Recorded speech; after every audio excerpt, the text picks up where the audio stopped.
simple designs tend to last a lot longer. Try to get away with less lines. The less you can make and still give it personality, the longer that car is going to look good on the market.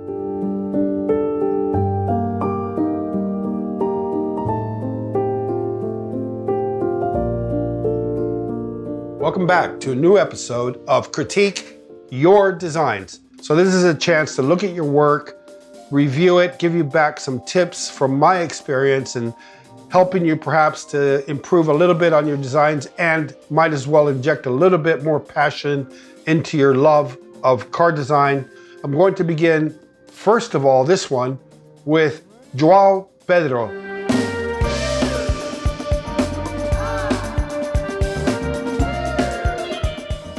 João is 18 years old.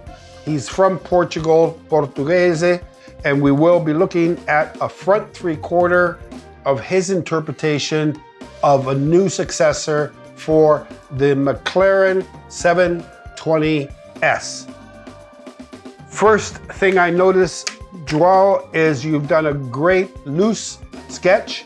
This is the ideation phase, the moment where we first have an idea of what we would like to do, and we put pen to paper, as you have, and we draw something that perhaps resembles closely the 720S, but as it could be reinterpreted for something like 10 years into the future.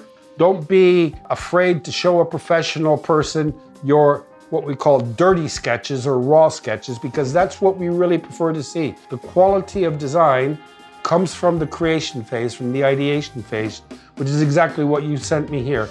Definitely looks like a McLaren. You've hinted at it with a few elements that I can immediately identify, sort of that Joker type grin to the front of the car that we've put into the design language of the McLaren. We've also put in the hidden recessed headlights, which you've also done here. Great little feature that really makes the car almost have a grin like the Joker, but also a very sinister look. Not somebody you really want to get too friendly with. You have some vents on the bonnet, on the hood, but you've basically done one of the things that we did with the P1, which is replicate almost the McLaren design logo on the bonnet here, almost too well, in the sense that it's immediately recognizable. Then you've done something I really like, and I've always promoted it or suggested it as being a great way to design from a 3/4 front view, is you've turned the front wheel in a way that I can see the front wheel. You've not just kept it in line, but you've put some full lock on it so that the wheel actually looks like it's being turned. And that makes it look quite dynamic. That's a great way to sketch a car. You definitely have talent, João, so continue to sketch. Now what you've done great on here is you've concentrated on making the front end quite dark, quite punchy, quite a bit of contrast in terms of darkness and lightness. And you let the rear of the car sort of fade away, which you've done very well here. You've lightened up on the lines going towards the rear. That makes the car really look like it's coming towards me. You've gone for some very nice cross-section, sort of crosshatch shading through here. I like the fact that you've kept it fairly realistic. Your mirrors, remember that the mirror that is closest to you is going to be stronger and bolder and bigger, larger than the one that's further away. So if you're looking at a drawing like this mirror naturally is closest to your eye view, so that's going to be bigger. I'm looking at the far away mirror, and it's actually bigger than the one that's nearer to me, so that is sort of a small mistake. The next thing that I would say here, João, is that you should be careful with the windscreen angle. In other words, you have it starting here at the base where the bonnet or the hood intersects with the glass. Then you want to give it some nice curvature and keep it low. On a sports car, the proportions typically that work best are when you have your wheelbase and you have your greenhouse. You want to keep almost the proportion of the greenhouse to the body about 2/3 and 1/3, something in that area right there, so that the greenhouse does not look overly high. Sports cars tend to be low and a little bit less height, so you can do that.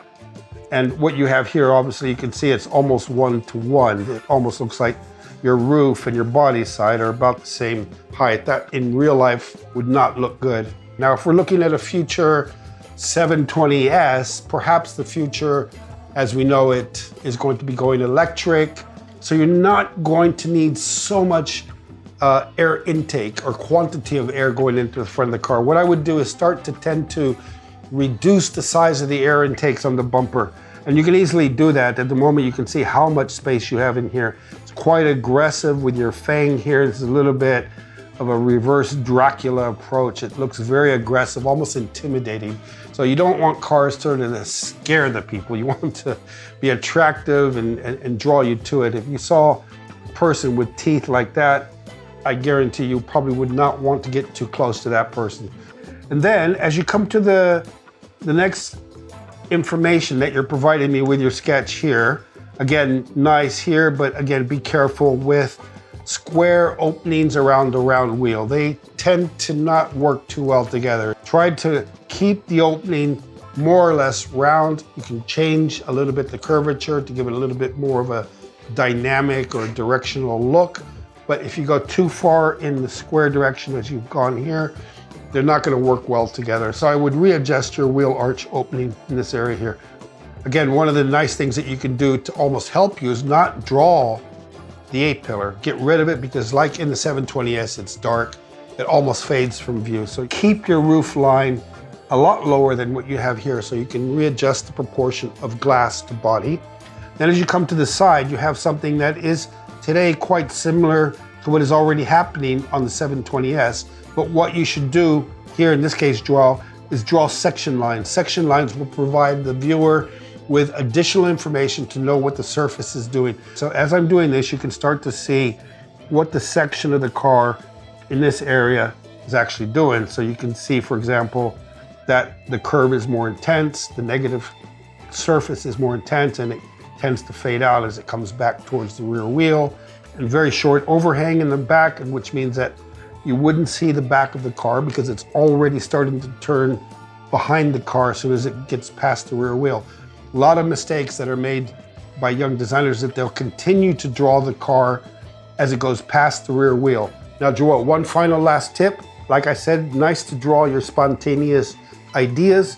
And if I look at it, it takes me a moment to understand what it is, but bam, I've got it. This is the area that you're drawing around the headlight here. I can see how you've directed the view towards that. But again, molto complesso means very complex, I believe. So there's two things in design. Keep it simple, stupid, KISS. And the other one is less is more. But in general, for an 18-year-old who's thinking about becoming a car designer, I would highly recommend you stick to it.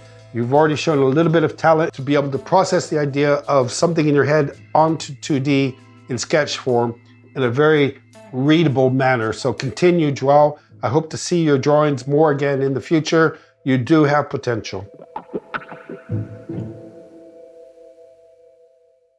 Moving on to submission number 2, we're looking at the work of Arama Baldayan.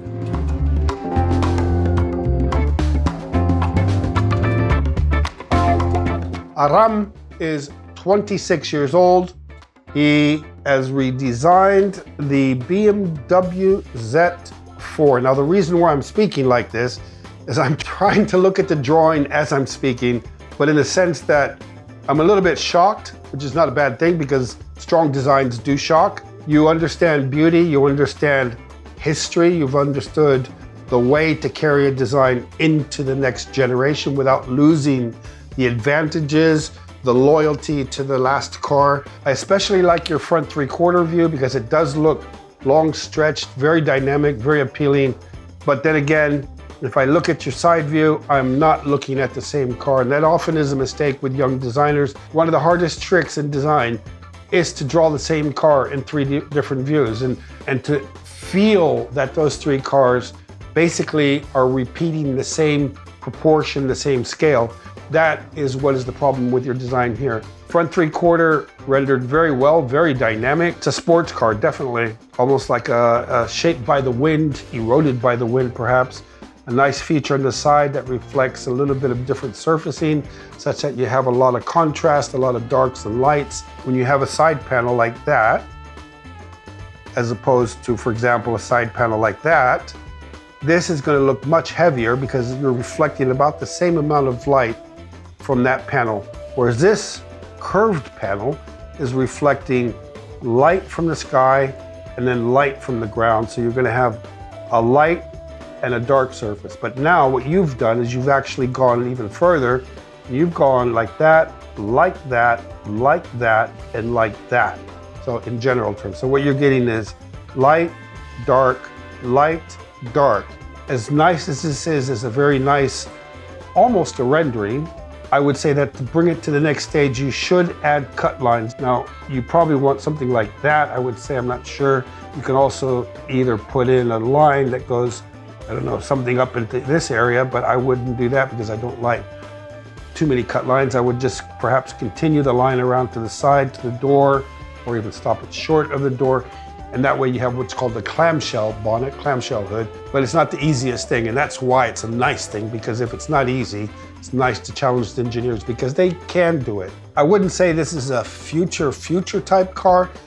Well, the wheels certainly aren't something anybody would see today. This is a little bit of a, maybe a customization type vehicle wheel design. I guess you're trying to represent the BMW logo, but try not to be too predictable with your designs. It's a bit of a gimmick if you did that. Very extreme perspective, which always works in terms of perspective for a dynamic sketch. And then moving to your side view, you've completely lost me on this because this is not, like I said, the same car.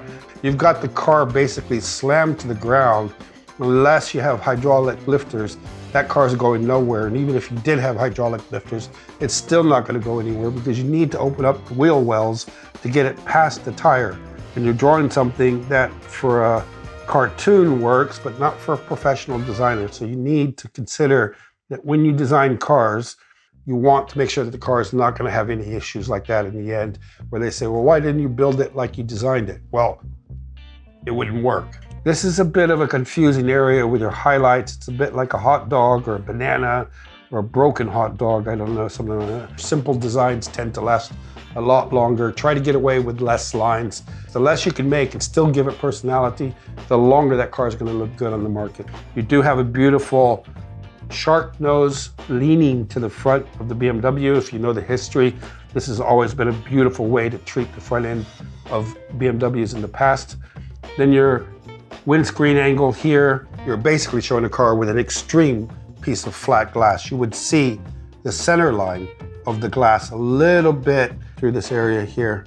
So be sure to include that, otherwise you're talking about cheap front glass like on a Fiat Panda. This area here is critical when you're designing a car, especially a modern car. You want that to flow into the header area. The header area being this area here. So you want that to flow into there. And then again, you come down, you've got your Hofmeister, your Giugiaro kink.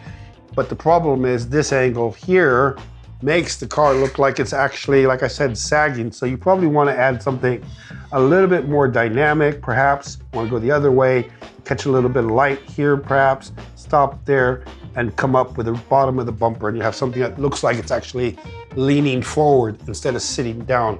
So in conclusion, Aram, good job from a front 3/4, poor job from the side view.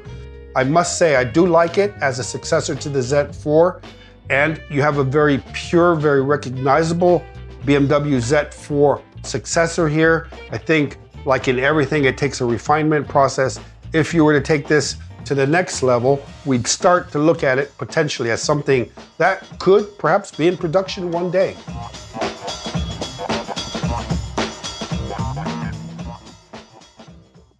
And we come to the final one today, which is from Brock Middleton.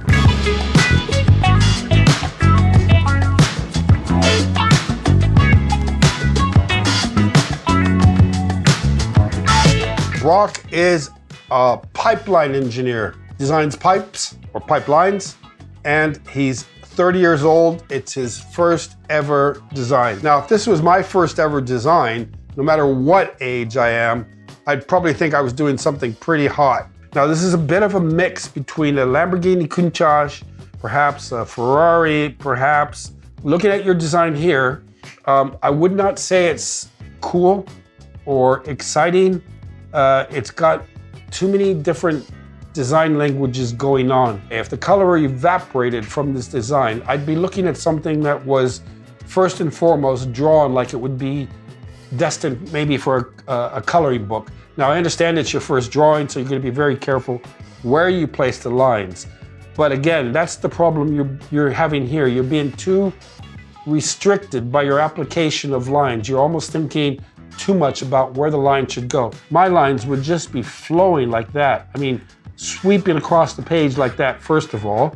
We design freestyle with a pen, typically with a pen, and we just sketch loosely on the page, lightly, and we let the lines fall into place, more or less get the shape, the proportion of the vehicle, the distances between the wheels, for example, the proportion of the greenhouse to the body. And then you pick out the lines that you really like and you start to accent those lines a little bit darker here and there. And then the car starts to basically appear out of nowhere. Let your hand choose the line, almost be a casual observer to your hand working on the paper. And then you tell your hand which line you like best. And then you can actually harden up, darken up that line and start to get something that you wanted, not what the computer wanted. And then when you come to the rear spoiler here, a bit old-fashioned, we don't do that very much. Nice taillights vertically like that, and then you have a cutout for the air in the back with a surround light around there. Elements that just pop up that are so different from each other that together, the design doesn't hold itself. It's just, that typical potpourri, that minestrone of different elements that really should not be put into the same soup. It's either lazy, unfinished, or unprofessional. You want to have some movement for the tire. We typically design very narrow profile tires, maybe in design language, probably around 20 to 30, almost like rubber bands around the rims, but you need some kind of movement of the tire so when you're turning and you hit a bump, you don't hit the fender, so you have zero almost clearance there. And I'm not saying, your car knowledge is not good. It probably is very good because I can see some elements on here that you probably do look at car magazines and reference car design and things like that. But if you're gonna have straight lines, typically straight lines work well together. If you're gonna have curved lines, you wanna have curved lines with a bit of tension in here. But what is good about your design is you've tried to design the car, again, as I mentioned to Aram, one car in 3 views. You've done that here. Now, give it a bit of perspective. That is challenging, very difficult to do. Probably you shouldn't even start yet until you feel comfortable with getting 3 views, front, side, and rear onto paper where you're getting what you're imagining on paper. Then you can slowly move to 3/4 perspectives. And then again, shading is important when you put a color on a car. If it's very flat, you won't be able to read any of the surface definition. It'll just look like you colored it with one color. And I know, for example, that you have done that. For example, in the fender area here, you've run a white highlight through there. You've perhaps darkened it slightly in this area as opposed to this area, which helps because that starts to give you the feeling that the car has an up surface and a down surface or a side surface or whatever. You have different amounts of light hitting the color in different areas. So you want to show that, accentuate that. Looking at the front end of the car here, Brock, I'm starting to get a feel that you want to give the car some personal identity to the front with this type of frontal graphic here, because I've never seen anything like it. So obviously you're using your creativity to come up with this idea. Now you only have to give it, if you're going to do this, a bit of purpose. So why would that come to a point and why would it stop there? Now, if you're taking air into what I would consider a mid-engine car, it looks like your engine is probably sitting somewhere in this area here. It kind of comes across as a cat whiskered type looking graphic. Now, a car like this of a Lamborghini, you perhaps would calm it down, perhaps a little bit. I mean, calm it down, not to make it less aggressive or anything like that, but you could potentially get rid of these strakes here in the middle. Those strakes can go away. Simplifies the design quite a bit and gives you a much bigger, much more efficient opening in the front. Won't lose character because there are very few cars in the industry that have such wide openings or such big intakes for a powerful engine like that.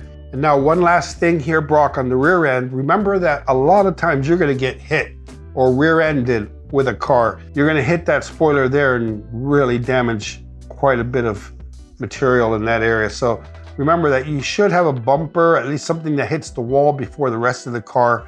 So you probably want to look at adding some material in this area, at least slightly before the rear spoiler gets hit. So you're going to look at something that actually extends the bumper rearwards in case of impact, in case somebody rear ends you from the rear there. But in general, your rear end could be like that. I like the fact that you have this almost V kind of character happening there, and you have it happening here as well as the Lambo badge doing relatively the same thing, as well as the headlights having sort of that V character if you want to exaggerate it slightly. But you perhaps could even accentuate it even more by lowering the top edge of this area of the intake and making almost a triangle out of that graphic and a triangle out of that graphic, and still maintaining that sort of V approach that you have here.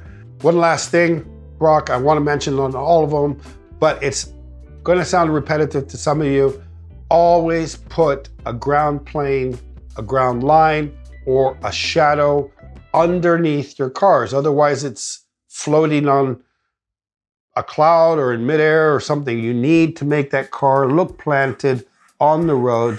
Your 3/4 can invariably be differently in terms of how you position them, but that side view, try to keep them very close to being horizontal on the page, and then you'll be able to get a better sense of what that car will feel like in its actual stance when it's on the road. So thank you very, very much, Brock. Great work for a 30-year-old. If this is your first design, you should be proud of it. There's a few things, obviously, that you can absolutely do to take it to the next level.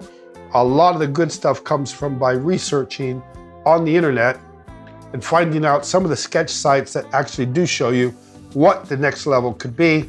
So thanks so much to everybody who's watched this, and especially thanks to you who have submitted your designs for critique. I know it takes a lot of guts because you're exposing yourself. So that's what the critique lessons are for. No risk, no glory. So hope to see you again. Keep submitting those critique designs. Keep submitting those designs for critiquing. I look forward to them, and I will see you in the next episode.